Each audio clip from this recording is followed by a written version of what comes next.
Ibu, kita ketemu kembali setelah kita mengikuti satu periode proses belajar dengan daring sampai ujian penilaian tengah semester.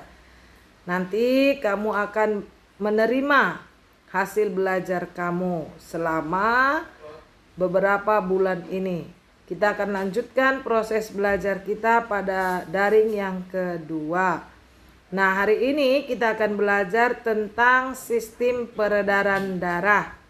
Nah, dalam sistem peredaran darah ini, setelah kita pelajari, maka kamu harus dapat menjelaskan fungsi darah pada manusia. Yang kedua, kamu harus dapat menjelaskan golongan darah dan bagian-bagian darah. Yang ketiga, menjelaskan proses pembekuan darah. Oke, jadi selesai belajar hari ini, ketiga-tiganya itu harus bisa kamu pahami. Ya. Nah, kita masuk ke materi kita, yaitu darah. Lihat itu bentuk darah. Darah merupakan jaringan tubuh yang memiliki fungsi yang sangat penting untuk kelangsungan hidup kita. Jadi volume darah dalam tubuh kita adalah 8% kali berat badan. Jadi kalau berat badanmu misalnya 50 kg, berarti 50 kg kali 8%. 8 kali 50 berarti berapa? 400.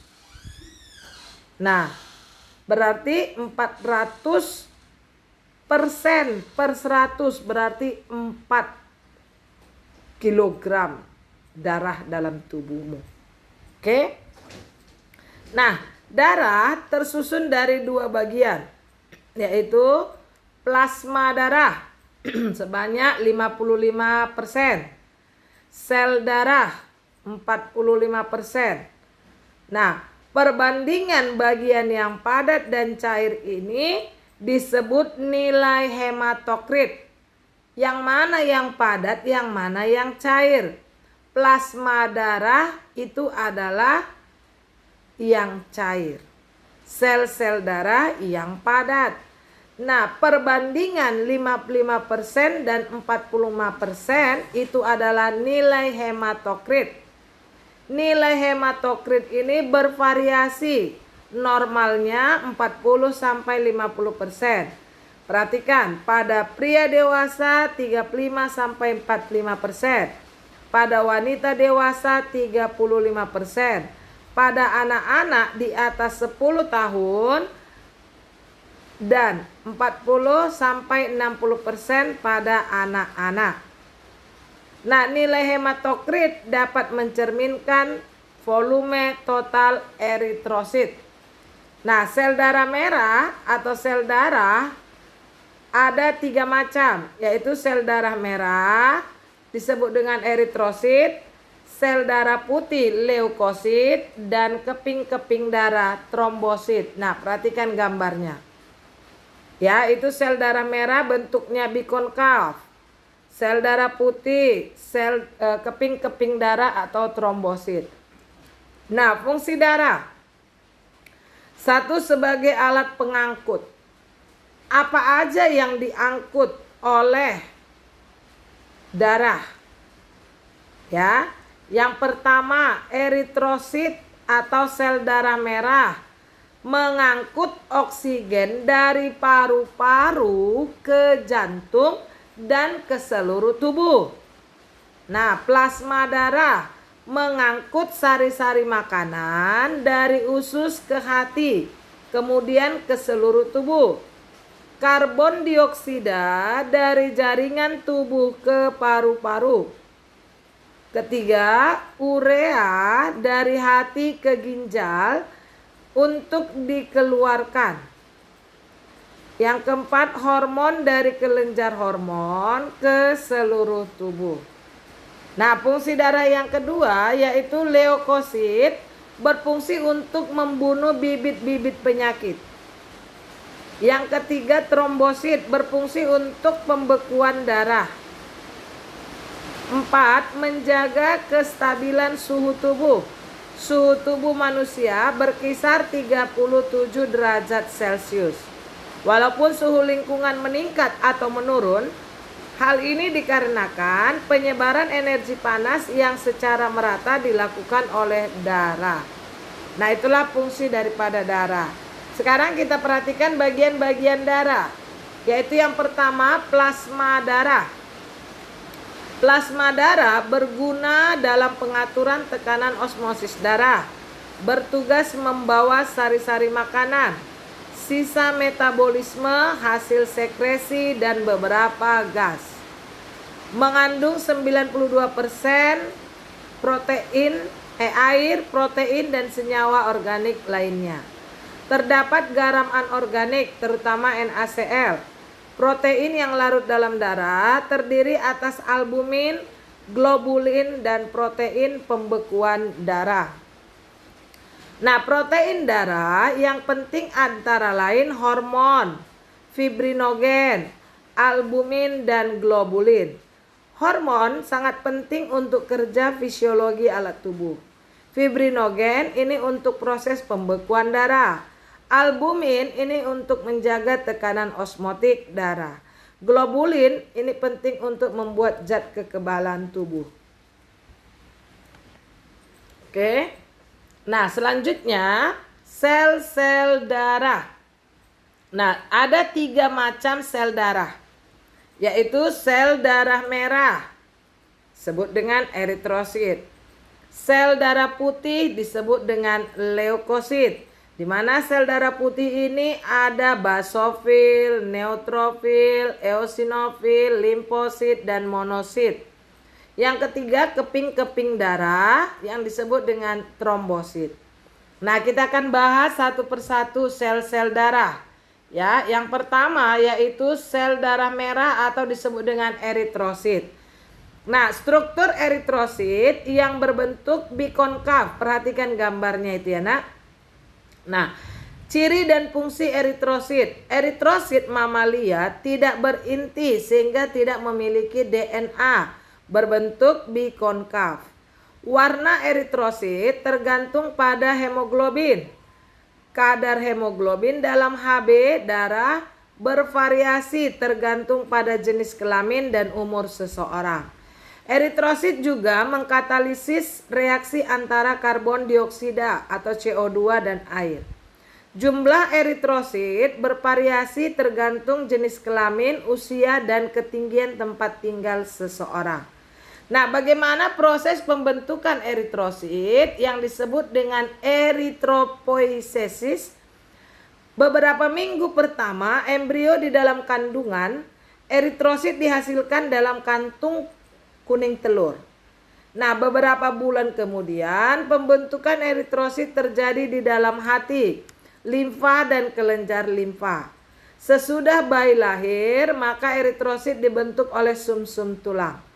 Di usia kita 20 tahun, maka sumsum bagian proksimal tulang panjang sudah tidak menghasilkan eritrosit lagi. Eritrosit dihasilkan dalam sumsum tulang membranosa. Nah, sel yang dapat membentuk eritrosit adalah hemositoblas atau sel batang mieloid yang mampu berkembang menjadi berbagai jenis sel darah atau bersifat pluriprotein. Nah, sel ini terdapat di sumsum tulang dan akan membentuk berbagai jenis leukosit, eritrosit, dan megakariosit atau pembentukan keping darah. Nah, eritrosit tua dimusnahkan di organ limpa atau lin dan hati. Nah, sekarang kita masuk ke leukosit atau sel darah putih. Nah, 6 tadi jenis leukosit yaitu neutrofil, eosinofil, basofil, monosit, limfosit, dan sel plasma. Nah, neutrofil, eosinofil, dan basofil disebut granulosit. Sedangkan limfosit dan monosit disebut agranulosit. Sebagian dibentuk dalam sumsum tulang, granulosit, monosit, dan limfosit. sebagian dalam jaringan limfa atau limfosit dan sel-sel plasma. Nah, bahan yang diperlukan untuk membentuk leukosit adalah vitamin dan asam amino. Manfaat leukosit adalah untuk membantu pertahanan tubuh terhadap infeksi yang masuk. Nah, ini dia gambar leukosit agranular dengan granular tadi. Ya. Nah, perhatikan. Neutrofil merupakan 60-70% dari jumlah sel darah putih. Neutrofil dapat bergerak secara ameboid dari darah yang masuk ke jaringan yang terinfeksi lalu menghancurkan mikroba yang ada. Nah, gerak neutrofil terjadi karena adanya sinyal kimiawi dari daerah yang terinfeksi. Neutrofil ini berumur sekitar 6-20 jam. Nah, selanjutnya kita akan lihat monosit. Monosit terdapat sekitar 5% dari jumlah sel darah putih. Monosit merupakan fagosit yang efektif. Monosit beredar di dalam darah selama beberapa jam, kemudian berpindah ke jaringan. Di dalam jaringan monosit membesar dan berkembang menjadi makrofag. Nah, makrofag bersifat ameboid dan dapat merentangkan pseudopodia untuk menarik mikroba. Nah, selanjutnya kita lihat eosinofil. Eosinofil kira-kira berjumlah 15% dari jumlah sel darah putih. Eosinofil hanya sedikit bersifat fagostik tetapi mempunyai enzim penghancur.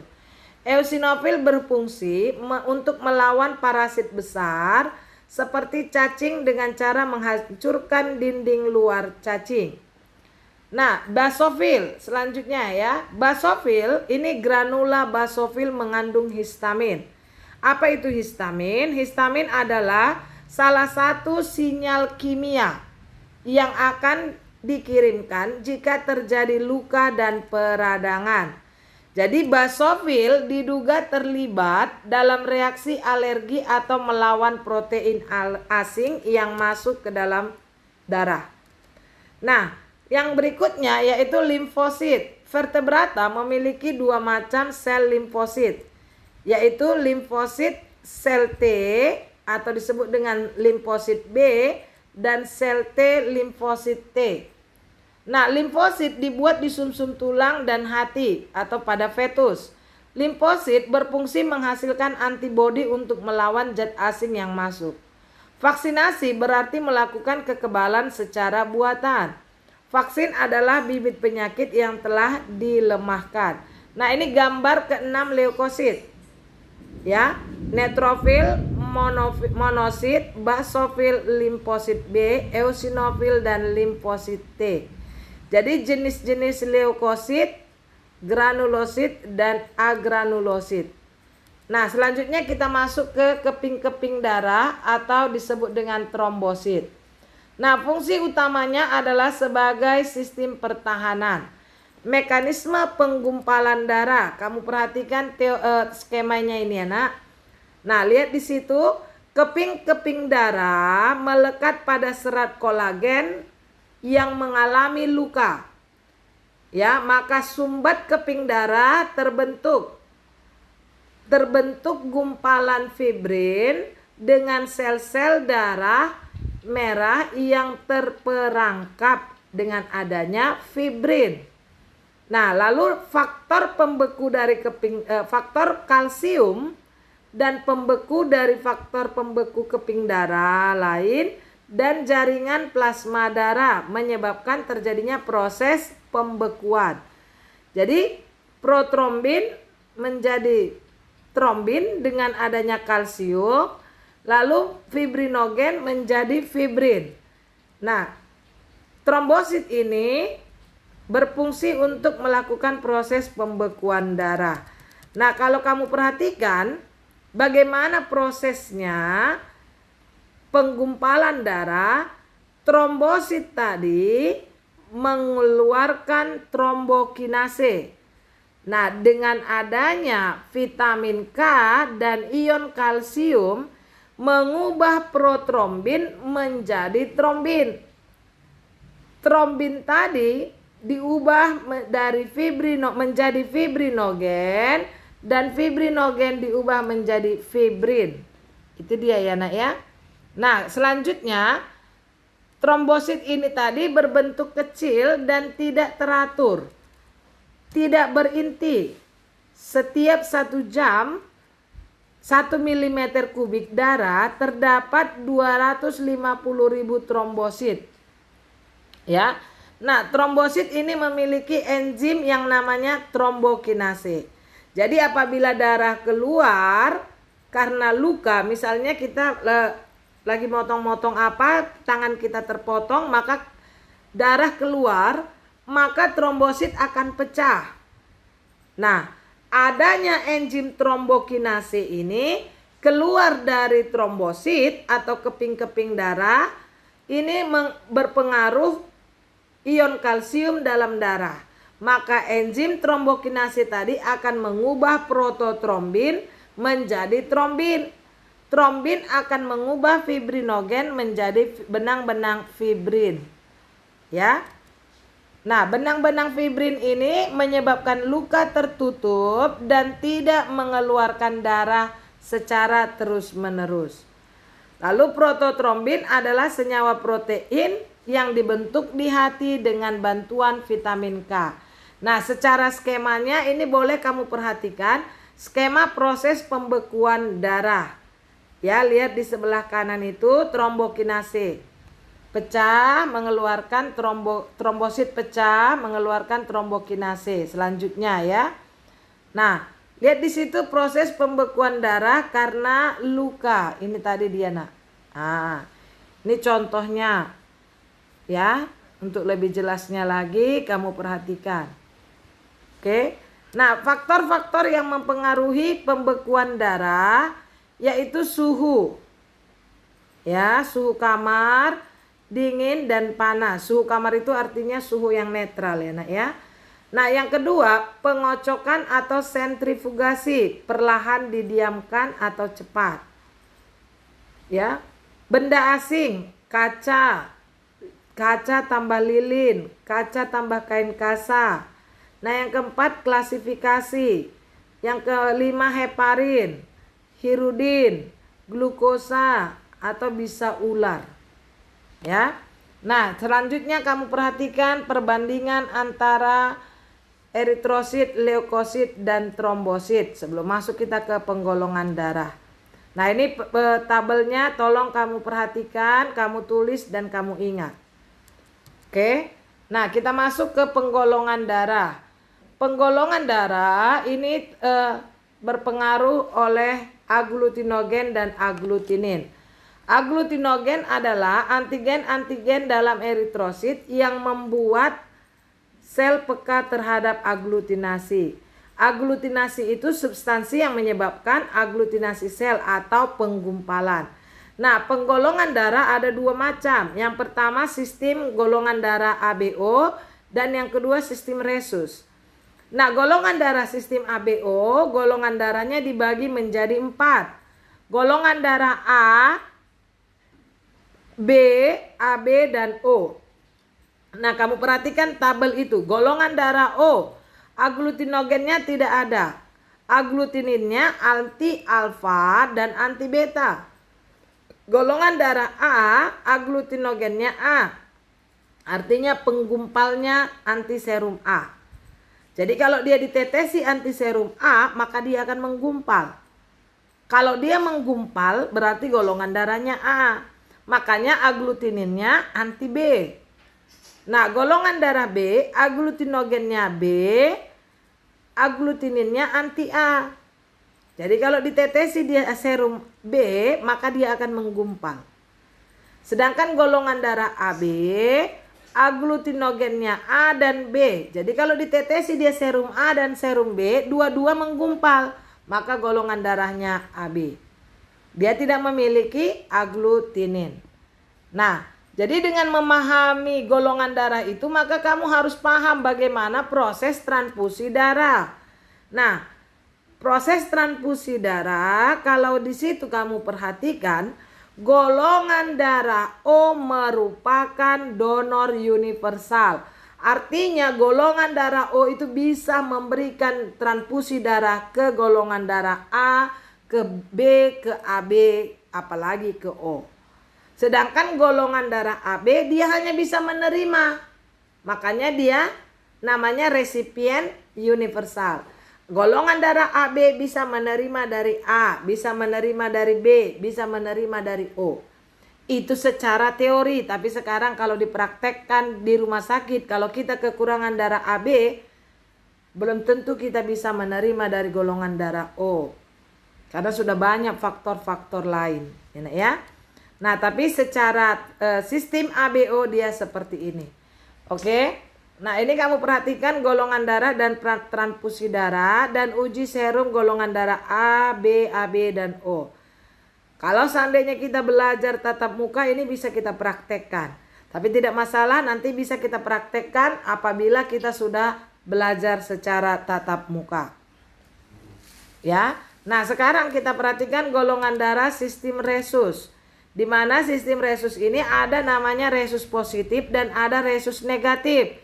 Nah, seseorang yang memiliki faktor resus di dalam sel darah merahnya disebut resus positif, sedangkan orang yang tidak memiliki faktor resus dalam darah merahnya disebut bergolongan darah resus negatif. Oke, sampai sini pertemuan kita. Ibu harapkan kamu sudah memahami fungsi darah, bagian-bagian darah, penggolongan darah, perbedaan bagian-bagian darah. Nah, jadi dengan memahami ini kamu sudah tahu apa fungsi darah di dalam tubuhmu. Semakin menghargai tubuhmu. Ya, Ibu harap kalian tetap semangat belajar walaupun masih situasi belajar daring. Kerinduan Ibu sama dengan kerinduan kamu. Kita pengen belajar secara tatap muka. Kita doakan bersama semoga COVID ini segera berlalu sehingga kita bisa belajar seperti biasa di sekolah. Oke, sampai jumpa minggu depan.